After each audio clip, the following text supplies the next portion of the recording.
What it do? It's DOA Doe back with another episode of Putting It Together. Today we gonna do a little reaction video to something I saw real on Instagram. So without further ado, we gonna go ahead and get into it. Community is the only community that has the power in this country to change anything. They are the only one with the experience of civil matter. They are the only one que tenían el esclavo ahí mismitico. They are the only one that are not going to get deported anywhere, and you cannot put them all in jail. So African American community, which is the community that is stepped on by Cubans, the most are the only ones that are going to save the Latinos. And I clap for the African American community that has not come out because it is not. I do. We didn't do shit for them. I get it. But I don't. Me and you support, but in masses, we didn't support anything that was going with them. Latinos look at Cubans specifically, and I'm not going to talk about any other community because I'm not part of that community, even though I'm a Latina with them. Cubans talk shit about African Americans. Cubans did not support African Americans. Cubans think that they all victimize themselves, that all of this, all of that. African Americans are the only ones that are going to save your asses, Latinos. So you better start kissing. If you're going to kiss some ass in this country, you better kiss some black ass. La única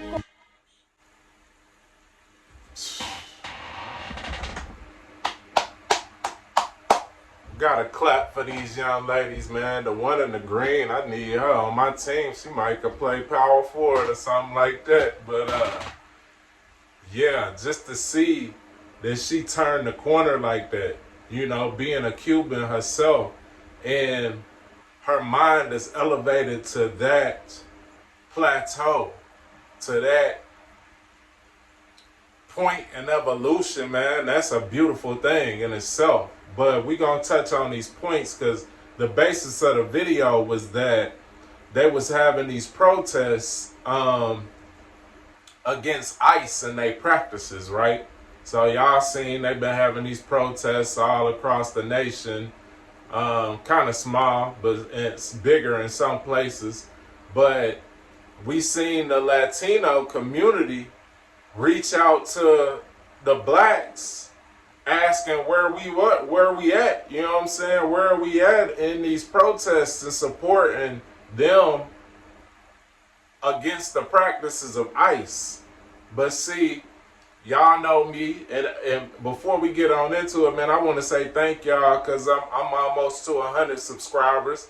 I know that's a small milestone, but we all got to start somewhere, and I really appreciate y'all coming through. I can't wait to see my 100 subscribers. So like, share, and subscribe, man, so we can go ahead and reach that milestone and go ahead and surpass it and move along. But my subscribers, y'all know me, I'm always telling y'all that Black Americans are the Aboriginal Americans. And she was saying African American. I'm gonna give them a pass on that one because that's the misnomer that's been accredited to our people, is that we're African Americans. But in light of a point that she made, she said they're the only ones that's not gonna get deported. And that is a key reason right there. The reason why we're not gonna get deported is because there's nowhere to take us. We're not actually from Africa. Some are, a small population are actually from Africa, and those that are, actually, they have kept their history and they know where they're from in Africa. Not like these Black Americans that you see going to run the 23andMe and Ancestry.com, because nobody in their family has any record of them coming from Africa ever. So they have to go and run to these DNA companies whose disclaimer on the package is for entertainment purposes only. They're comparing the DNA to the pools of DNA that they have on file, which of course they have none of the Aboriginal American DNA on file. Just briefly, these mounds. They're called the mounds. And they're through the southeast. They're all the way up into the Great Lakes as well, but they're like pyramid-like structures, and they actually have bodies of the Aboriginal Americans inside of them. But none of these ancestry DNA, none of these DNA companies actually have any of that DNA in their file to compare Black Americans' DNA to it. So they're naturally going to lead you to the closest match to your DNA, which ends up being African, sometimes other places as well. But that's the first point. They're not going to be able to deport us because there's nowhere to take us to. This is indeed our land. So yeah, that was a good point. See, Black Americans' problem is, one of our main problems is we're so welcoming and inviting. I'm going to put a picture on the screen of the richest, the most expensive statue ever created in the history of the world. And it's none other than a Black American with studded in gold, holding a tray of emeralds. And this statue is, I believe that it's Montezuma, honestly. And I got a lot of reasons why I believe that's Montezuma. We'll probably make another video. Y'all let me know in the comments if y'all want a video on that, where I can break it down to you and show you the reasons why I believe this is Montezuma. But the thing is, they have it labeled as a Floridian. This is one of the people that greeted the settlers, the Europeans on the shore. This is how he greeted them, with a tray of emeralds. And that's Black America's problem, man.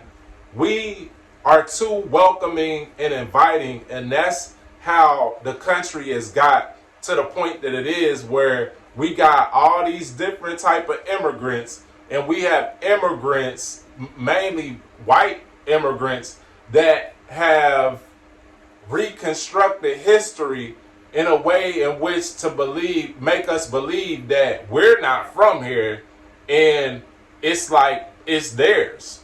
You know, we don't call them European Americans, but a lot of people will call us African Americans, even though if their story was true, we would adopt the same time that they did. But they don't have to call themselves European Americans. They just Americans. But we have to call ourselves African Americans in a lot of spaces. So that right there should let you know something's not right. If we had indeed came on these boats, and it's funny because Budweiser had to pull a commercial a few years back, where the Budweiser family was showing how they came to America, and it was on a slave ship. Most of these Europeans came as indentured servants. Even though Columbus didn't land on mainland America, they brought him out of a prison and sent them on this voyage over to the Americas. So he himself was pretty much a slave when he came. But it's funny when you say slave, everybody wants to think of Black Americans, which we really don't fit the bill for that. And yeah, back to our point of why we're not showing up for these protests, because nobody is coming to our rescue. Nobody comes to support our causes. You know, people leave us out to dry. And especially in speaking on these Latinos, Hispanics that come over to America, they feel like they're already above us when they get here. They feel like we on a lower rung of the totem pole than they are, you know? And that's due somewhat in part to what they go through when they get here. Because they have to take classes and things, and in these classes, they urge these foreigners not to interact with us. And they paint us in a bad light. You see, so we've had our own struggles and our own plight, and nobody was there really to support us. And I say nobody, of course, nothing is ever always. So there have been some support, but there really wasn't much support. And really, even during the civil rights, who really supported Black Americans was Australians. The Aboriginal Australians were in support of us because they too are Aboriginals to that land, and they had to go through a civil rights movement of their own in order to get recognized as the original people of Australia. So they sympathized with us because we were trying to establish ourselves as the original people of America, but that got hijacked by people like Martin Luther King, Jesse Jackson, etc., to make it seem like we are not from here. You see? So another point she made was that they can't lock us all up, and they can't. They can't. And that's interesting because if they had brought us over in shackles to begin with, why couldn't they reshackle us? Why can't they reshackle all of us? You know? And it's like they call us a minority, but I don't even know if I believe that.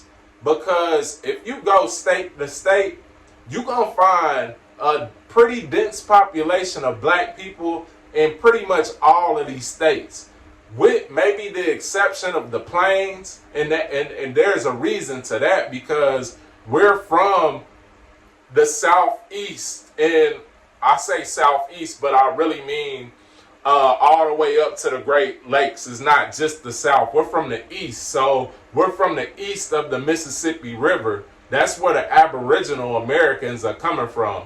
And if you go in any state east of the Mississippi, our population is as dense as anybody's, to be honest. And that's why they have been bringing immigrants over for years to try to dilute this Aboriginal American population. You know, they had the Indian Removal Act, which tried to move us west of the Mississippi River, and that worked to some degree, but a lot of us still stayed, which is why when you come to the east of the Mississippi, you see us everywhere. They try to move us around and gentrify us and all of that, but we were the primary landowners up until a period of time in history. Black people were. So all this talk about slave this and slave that, it was really paper slaves. They wrote us out. They wasn't allowing us to own land at a certain point in time. When they got their footing over here, they stopped us from being able to own land. We had to reclassify. We was not accounted for on the census rolls, which I feel like we're still not. That's where the talented 10th comes from. When you speak on Black fraternities and sororities, and they call themselves the talented 10th, the reason why they call themselves that is because it was 10% of the Black American population that was to be counted and recorded on the census records. So you had this 10% of our population accounted for on the census records, and they were given special privileges in order to work in conjunction with this clandestine plan to wash us out as a people. And, you know, that worked to some degree. A lot of us was too inviting, like I said in the beginning. So it's interesting. They can't imprison us all because we too deep. On top of that, we too strong. That's why they never really won these wars against the Indians. When they got here, they never won the wars against us. They wrote up tricky treaties and things like that. They used backdoor practices like letting other tribes sign over rights for tribes that they didn't belong to. And, you know, it's a long coursework of paperwork that they really use to hold us down. And it's funny, like she said, the Cubans, they look down on us. The Cubans, the Dominicans, I can speak, Dominicans, I believe, look down on all brown people for real, even though they some of the brownest people you're going to find across the globe. But that's just in their nature. They look down on brown people. So you can then throw them in that bucket, in that box with the Cubans. And it's a shame because we kind of allow it to some degree. You know, we allow these people to come over and use what we work hard to build in order to step up over us, you know. And they give these immigrants, when it's legal immigration, they give them a lot of opportunities. They give them funding that we're not privy to. We're not allotted as well. So they're doing this all systematically to try to make us the lowest people on the totem pole which we built and we own. So, you know, I want to congratulate my people for not going out there and supporting that bullshit. Let them fight their own fight. And to be honest, to get rid of those that have come over illegally is the proper thing to do. Because they only trying to dilute us, dilute the vote. They want to dilute the workforce. They want to dilute the population with a lot of pretty much Spaniards that they're bringing over. Because if you go to like Central America, Cuba included, most of these is real brown folk. They aboriginals is no different than any other land's aboriginals. Aboriginals, for the most part, are always brown. They always of the brownest skin tone. The Aboriginal Australians, even the Moors, and you see on this video, this wasn't my video. I remixed it from another guy. You can look and see what his name is. I hate that I couldn't shout him out, but you'll see his name on the video. He posted it, and he has the Moorish flag flying. And that's another thing, like you got these black people who believe that the black Americans are Moors, and we're not. They believe that we sailed over from North Africa on our own. And I do believe some of the Moors, the North Africans, were sailing over to America well before the white Europeans started sailing. In fact, you can look in the journals and see that on these boats that came over with the Europeans, they had Moorish captains of these ships and co-captains. These are people that pretty much helped them sail over here because they knew how to get here. They had the technology to get here because they had been coming for a long time. But even still, I don't believe that Aboriginal Americans are Moors. And I got reasoning for that. People were on all tracts of land.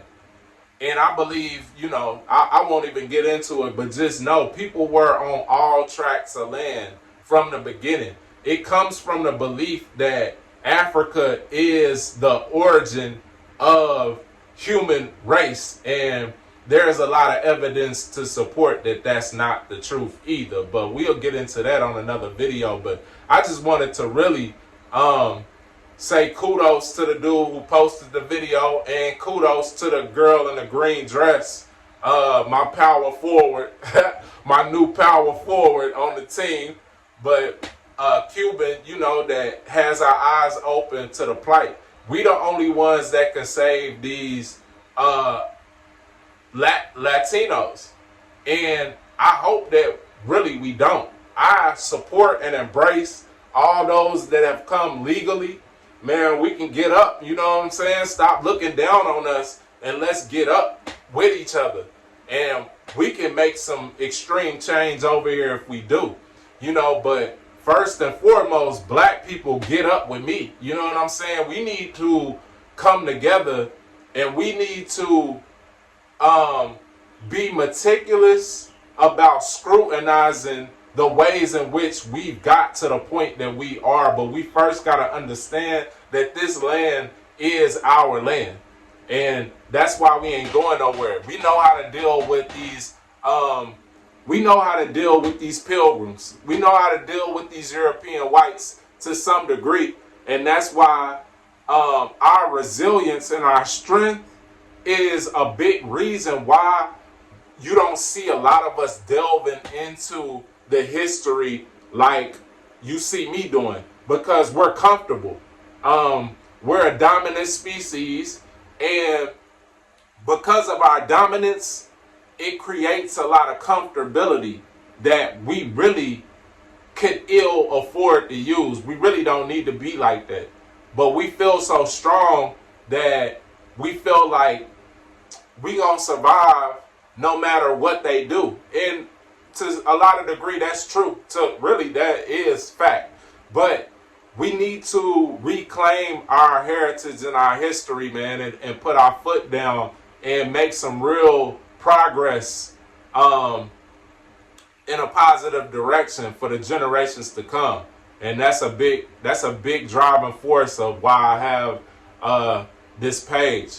And I won't get too long-winded, man. Y'all let me know what y'all think in the comments. We can always make another video on this. We can always circle back to this topic if y'all find it interesting. If y'all got something to add, man, please drop it in the comments and we'll chop it up. You know what I'm saying? But as always, thanks to y'all, and peace and love and light, wisdom and insight. It's Doe, D-O-Way, with another episode of Putting It Together. To the next one, 100.